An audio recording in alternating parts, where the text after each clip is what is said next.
This is the story of Mulan. It is brought to you by Stories to Grow By.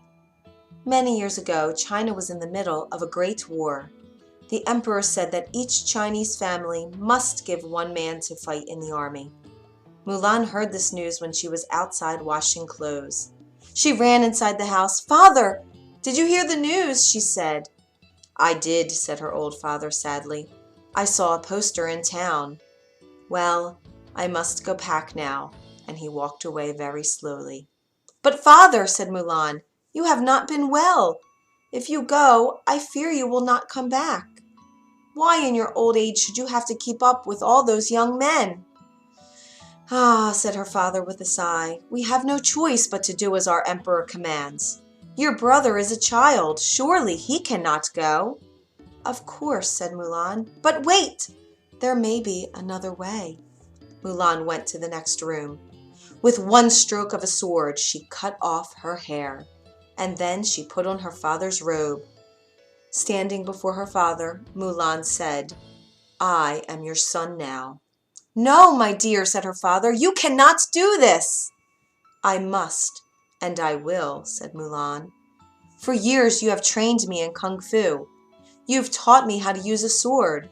Mulan swung the sword back and forth with might. "Only so you could defend yourself," said her father. "I never meant for you to go to war, and if you are found out to be a woman, you will surely die." "No one will find out, father," said Mulan. She picked up the sword and climbed on a horse.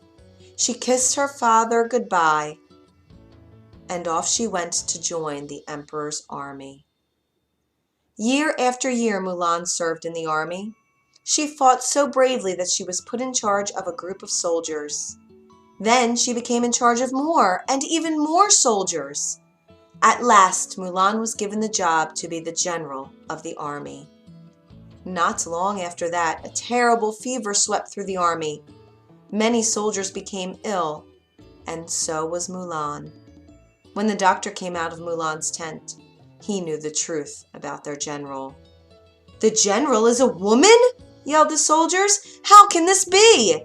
Some called out, "She tricked us, and we will not fight for a woman, and punish her." But yet others called out in voices just as loud, "With Mulan we win every battle, and let our general be." Just then a soldier ran up. "An attack!" he called. "A surprise attack!" Mulan heard this news from inside her tent. Quickly she dressed and went outside. She was not well yet, but she stood tall. She told the soldiers where they must go to hide and attack the enemy. But they must move fast. The soldiers, even those who did not like that their general was a woman, could tell that Mulan knew exactly what she was talking about. It worked! The battle was won, and China was saved. You can be sure that after that battle, no one cared that Mulan was a woman. The emperor was glad. He gave Mulan many fine gifts.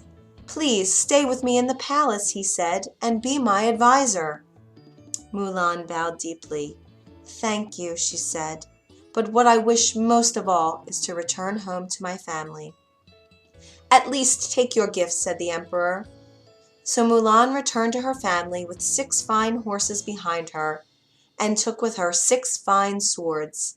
Everyone cheered that she was safe, and that the one who had saved China was their very own Mulan.